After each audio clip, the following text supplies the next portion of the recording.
అందరికీ నమస్కారం అండి. ఈరోజు నేను మా గార్డెన్‌లో పెరిగిన యాపిల్ పై చేస్తున్నాను. మీకు కూడా షేర్ చేస్తాను. ఫస్ట్ వాటినన్నిటిని శుభ్రం చేసుకొని పీల్ చేసుకోవాలండి. పీల్ చేసుకొని మధ్యలో ఉన్న సీడ్స్‌ని, గింజలన్నిటిని తీసేసి కట్ చేసి వాటర్‌లో వేసి పెట్టుకోవాలి. దీనికి నేను వాడేవి ఒక 5 యాపిల్ కాయలు వాడుతున్నాను.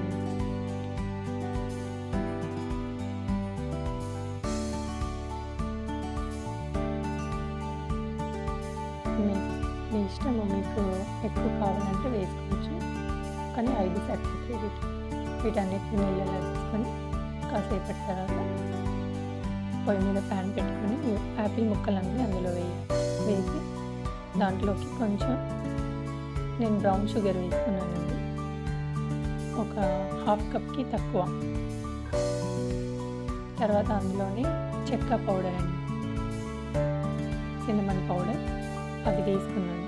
దాంట్లో లైట్గా కొన్ని వాటర్ యాడ్ చేసుకొని ఉడికించాను. అది ఉడికిందో లేదో చెక్ చేసుకుని ఒక 3 to 4 మినిట్స్ పడుతుంది అది ఉడికిన తర్వాత ఒక బౌల్ తీసుకోండి. ఇది క్రంబుల్ తయారీ.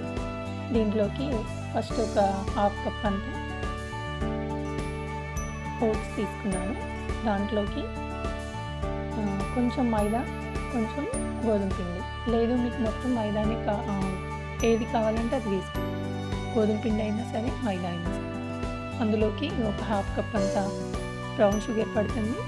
ఒక స్పూన్ మొత్తం సిన్నమన్ అంటే చెక్క పౌడర్ కూడా వేసుకోవాలి. దాంట్లోకి బటరు కొంచెం తక్కువ ఉన్నా ఏం కాదండి, మీ ఇష్టం. అది నేను ఒక 80 grams అట్లా వేసుకున్నాను.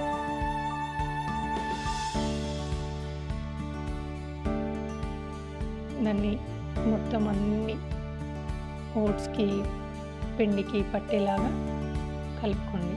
క్రంబుల్ లాగా తయారవుతుంది. ఒక 3 minutes మళ్ళీ కలుపుకుంటే ఇలా తయారైపోతుంది. దీన్ని కాసేపు పక్కన పెట్టేసుకొని మీకు కావాలంటే నిమ్మకాయ రసం కలుపుకోండి, లేదు అంటే స్కిప్ చేయొచ్చు.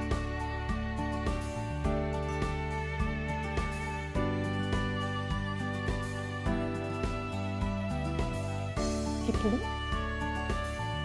నేను ఆ ప్యాన్ తీసుకున్నాను.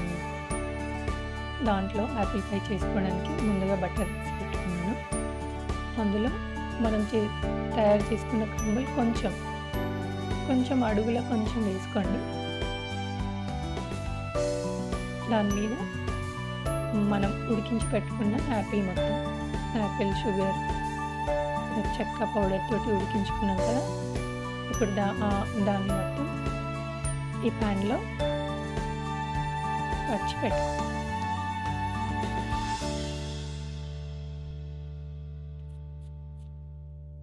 దాంట్లో ఇప్పుడు మనం తయారు చేసి పెట్టుకున్న ఈ క్రంబుల్ మొత్తం దాంట్లోకి పైన చల్లుకోండి.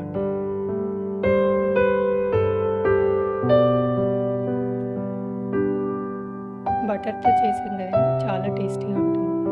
ఇప్పుడు 180 degrees వద్ద ఒక 15 minutes పాటు దీన్ని ఓవెన్లో పెట్టుకోవాలి.